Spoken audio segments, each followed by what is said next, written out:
ሰላም ጤና ይስጥልን የተከበራችሁ ተመልካቾቻችን ሳምንታዊ የፖሊስ መረጃዎችን ይዘንላችሁ ቀርበናል። ከመረጃዎቹ ጋር ሳሳወጋሻው ነኝ። አብራችሁን ቆዩ። የአማራ ክልል ፖሊስ ዩኒቨርሲቲ ኮሌጅ ያሰለጠናቸውን የ15ኛ ዙር የመንገድ ላይ ትራፊክ ተቆጣጣሪና የ4ኛ ዙር የወንጀል መረጃ ክትትል ባለሙያ አሰልጣኝ ፖሊሶችን ከሰሞኑ አስመርቋል። በምረቃ መርሃ ግብሩ ላይም የአማራ ክልል ፖሊስ ዩኒቨርሲቲ ኮሌጅ ፕሬዝዳንትና ሌሎች የተቋሙ ከፍተኛ አመራሮች ተገኝተዋል። ተጨማሪ አለን።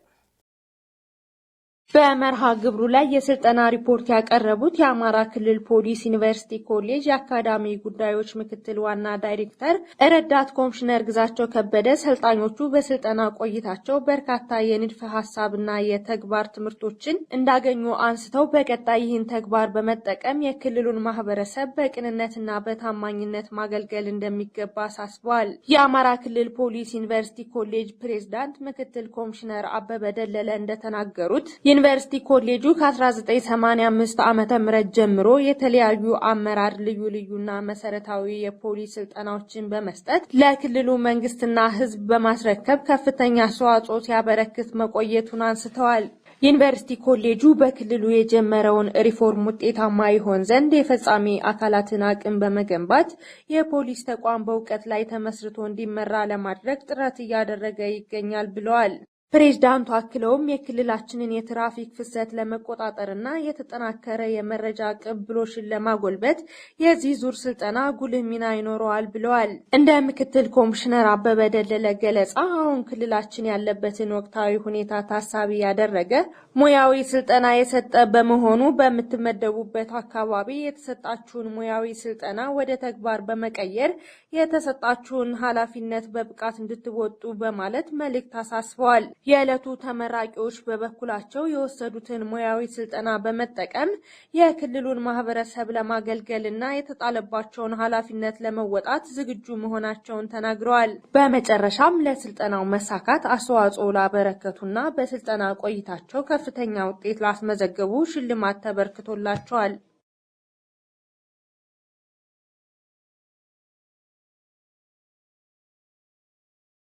የወንጀል መከላከል ተግባራትን አጠናክሮ በመቀጠሉ የዞኑን የጸጥታ ችግር እየፈታ እንደሚገኝ የወልቃይት ጠገዴ ሰቲት ሁመራ ዞን ፖሊስ መምሪያ አስታውቋል። ዳግላስ ኃይሉ ተጨማሪ አለው። የአማራ ክልል ፖሊስ ዋና ጠቅላይ መምሪያ ፖሊሳዊ አገልግሎትን በላቀ ደረጃ ለህብረተሰቡ ለመስጠት ያስችለው ዘንድ በርካታ የለውጥ ስራዎችን እየከወነ ይገኛል። የለውጥ ትግበራው ከዋና ጠቅላይ መምሪያው ጀምሮ እስከ ታችኛው እርከን ድረስ ተግባራዊ እየሆነ ይገኛል። ይህ የለውጥ ትግበራ በወልቃይት ጠገዴ ሰቲት ሁመራ ዞን ተፈጻሚ የሆነ ሲሆን የለውጥ ትግበራው የፖሊስን የመፈጸም አቅም ያሳደገና በፖሊስና በህብረተሰቡ መካከል ያለውን ግንኙነት ያጠናከረ መሆኑን የወልቃይት ጠገዴ ሰቲት ሁመራ ዞን ፖሊስ መምሪያ አዛዥ ኮማንደር ወለላው ተገኝ ተናግረዋል። ወልቃይት አሁን ዩኒፎርሙ ከተሰራ በኋላ በጣም ጥሩ ነው ያለ። ህዝቡም ለፖሊስ አጋዥ ነው። በጣም ጥቆማዎችን ይሰጣል። የዞኑ ፖሊስ ያለፉትን የ6 ወራት የስራ አፈጻጸም መገምገሙን ኮማንደሩ የገለጹ ሲሆን በግምገማው የፖሊስ ተቋሙ እያደረገ ያለው የለውጥ ስራ ውጤታማ ስለመሆኑም አንስተዋል። እንደ ዞናችንም የ6 ወር ግምገማም ገምግመናል።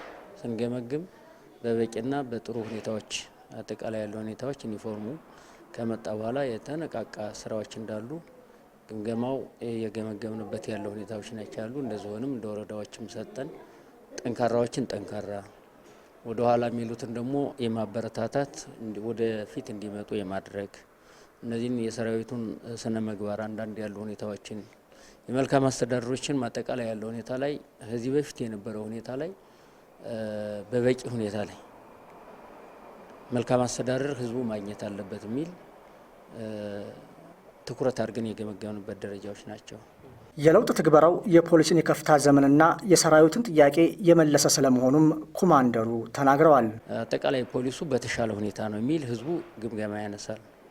ይህን ማስቀጠል አለብን በሚል እያንዳንዱ የገመገምና እንትን ምንልበት ደረጃዎች አሉና አጠቃላይ እነዚህን በየዞኑ የገመገምናቸውን ሁኔታዎች እንደ ክልልም አሁን ስናየው ጥሩ ነው። የሚነቃቃ ሁኔታዎች ያለው ሁኔታ ነውና ወደ ነበረበት የመጣበት ተቋም ነው። የኛ አሁን ደስተኛ ነው። ሁሉ ሰራዊቱም ደስተኛ ነው፣ አመራሩም ደስተኛ ሆኖ አጠቃላይ ያለው ሁኔታ ላይ ክብሩ ዝናው እየመጣ ስለሆነ ይሄ መቀጠል አለበት ነው። በዞኑ ሁሉም ቀበሌዎች የፖሊስን አገልግሎት ተደራሽ በማድረግ ማህበረሰቡን በቅርበት እያገለገለና እየጠበቀ እንደሚገኝም ኃላፊ ተናግረዋል። በጠላት የተያዘ ቀበሌ የለንም፣ ነጻ ነው።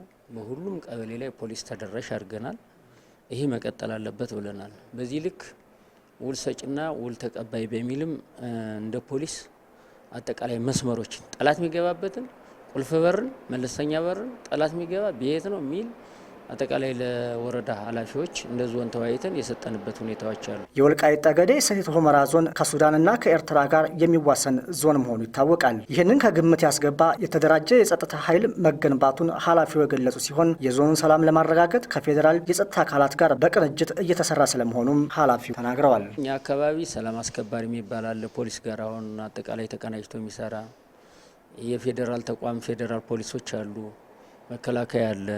አጠቃላይ ጥምራችን በጋራ ነው የምንሰራው።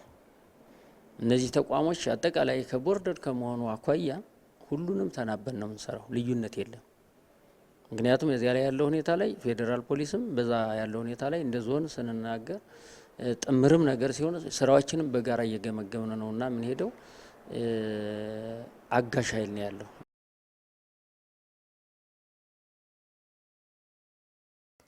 በተመሳሳይ መረጃ የማህበረሰቡን ተሳትፎ በማሳደግ ወንጀልን የመከላከል አቅም ማሳደግ መቻሉን የደብረ ብርሃን ከተማ አስተዳደር ፖሊስ አስታወቀ። የዞኑ ፖሊስ መምሪያ አዛዥ ኮማንደር ገብረ መስቀል ቦጋለ ከዝግጅት ክፍላችን ጋር ያደረጉትን ቆይታ ተከታትለን እንመለስ። ከ2015 ጀምሮ በጣም ችግር ያለበት ውስብስብ የሆኑ ችግሮች አሉበት።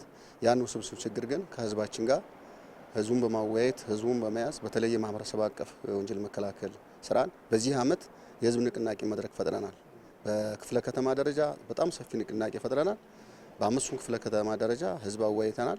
እስከ ቀበሌ ድረስ ህዝብ በማወያየት ህዝቡን የኛ አጋር አድርገን ራሱን እንዲጠብቅ የነበሩብን ችግሮች፣ ዘረፋዎች፣ እገታዎች፣ ወንጀሎች ነበሩ። እነዚህን አሁን ማስቆም የቻልንበት መቀነስ የቻልንበት ሁኔታ ተፈጥሯል። በአጠቃላይ የወንጀል ፈጻሚዎችን በመያዝም እጅግ የተሳሰረ ቅንጅት አለ። ከሰሜን ሸዋ ከፌዴራል ደህንነት ከፌዴራል የጸጥታ መዋቅር ጋር በመቀናጀት ወደ 41 የሚሆኑ በእገታ የሚጠረጠሩ ተጠርጣሪዎችን ከአዲስ አበባ ይዘናል። 31 የሚሆኑት አሁን ማረሚያ ቤት በጊዜ ቀጠሮ ላይ ውሳኔያቸውን እየተጠባበቃሉ። ውሳኔ የተሰጣቸውም አሉ። ውሳኔ እስከ 14 ዓመት 21 ዓመት ውሳኔ የተሰጣቸው በግለሰብ ደረጃ አሉ። አሁንም ምርመራቸውን እያጣራን ያልተያዙ ተጠርጣሪዎች አሉ። ምርመራችን በቡድን ከፍትህ እና ፖሊስ ጋር በመሆን በቅንጅት ነው የምናጣራው። ይሄ በጥሩ ሁኔታ ነው የገመገመው። በየጊዜው እንገመገመዋለን። ትራፊክ ስራዎቻችን በተለይ በከተማ ደረጃ እጅግ በጣም አመርቂ ናቸው። በክልል ደረጃም መተው ጎብኝተውናል። እስካሁን ከ17 ሚሊዮን ብር በላይ ደንብ ተላላፊዎችን መቅጣት ተችሏል። ያ ብቻ ሳይሆን መስመሩ የደብረ ብርሃን መንገድ አንድ መንገድ ከመሆኑ ጋር ተያይዞ መንገድ ላይ የሚቆሙ ተሽከርካሪዎችን ሌላ ቦታ በማፈላለግ ሙሉ ለሙሉ መንገዱን ነፃ በማድረግ እና ቅንጅት ስራ የመከላከሉ በተለይ መከላከሉ ሁለቱንም አጣምሮ በምክትል መምሪያ ስለሚመራ የተሻለ እንቅስቃሴ ያለው ከትራንስፖርትም ጋር በተመሳሳይ ጥሩ ቅንጅት ነው ያለው። ይሄ ደግሞ በተጨባጭ እየተመሰከረ ነው። እንግዲህ በአጠቃላይ መልእክቴ ምንድነው? አንደኛ ሰላሙን የበለጠ ለማጠናከር ሰላሙ የህዝብ ነው። የጸጥታ መዋቅሩ ብቻ አይደለም። ሰላሙ የሚጠቅመው ለህዝብ እስከሆነ ድረስ ህዝባችን እያገዘን ያለው ትልቅ ክብር አለን። ይሄንን አሁን ተጠናክሮ እንዲቀጥል በዚህ አጋጣሚ ጥሪ ማቅረብ እፈልጋለሁ።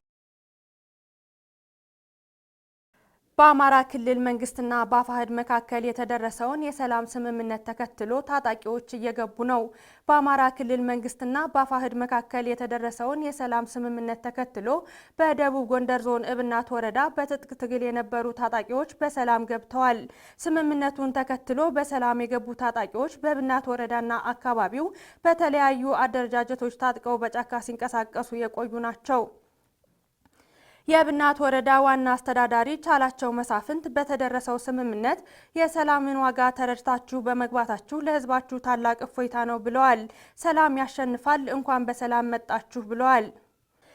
የእብናት ከተማ አስተዳደር ተቀዳሚ ምክትል ከንቲባ አለበል ጌጤ በሰላም ለገቡ ታጣቂዎች ምስጋናቸውን አቅርበዋል። ከእብናት ወረዳ ኮሚኒኬሽን የተገኘው መረጃ እንደሚያመለክተው ሌሎች በጫካ የቀሩ ወንድሞች በሰላም ስምምነቱ መሰረት በሰላም እንዲገቡ ጥሪ አቅርበዋል።